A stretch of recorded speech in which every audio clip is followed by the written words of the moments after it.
Msimu huu wa soka NBC Premier League Tanzania bara nikimaanisha ulikuwa ni msimu ambao kila mmoja aliweza kujiuliza sana, na moja kati ya wachezaji ambao pia waliweza kutikisa baadhi ya vichwa vya watu wengi zaidi katika timu kubwa kutokea hapa Tanzania alikuwa ni mchezaji Johnson Soa. Ni moja kati ya wachezaji ambao walifanya poa zaidi. Ikumbuka kwamba kabla ya msimu huu Yanga aliweza kuingia kwenye klabu bingwa Afrika, lakini pia waliweza kuwekewa walikuwa kwenye kundi moja na Mediama, moja kati ya timu ambazo Johnson Soa pia alikuwa kule. So Yanga kulisemekana kwamba ataweza kujiunga na timu hiyo ya Yanga kwa msimu huu Johnson Soa, lakini pia kuna figisu ambazo ziliendelea, lakini pia harakati nyingi ambazo zilikuwa nyuma ya pazia. Hakuweza kusajiliwa na timu ya Yanga, lakini tuliweza kuona kwamba Johnson Soa ameweza kusajiliwa na timu ya Singida Black Stars, lakini pia watu wengi waliweza kujiuliza sana kwamba Singida Black Stars tunajua kwamba ni kama timu B ya Yanga, ni wale watu ambao wanashirikiana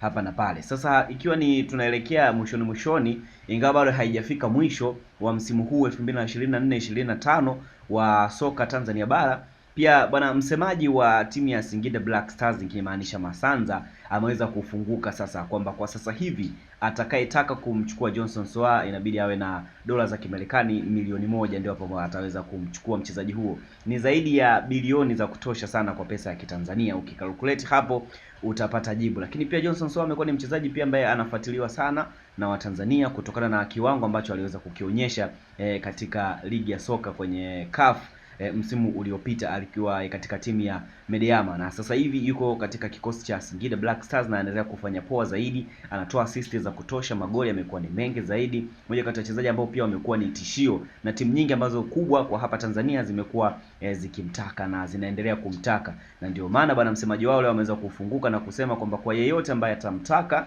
au timu yote itamtaka mchezaji huyo aweze kuandaa dola za Kimarekani milioni 1. Ni kama B za kutosha sana ukikalculate hapo.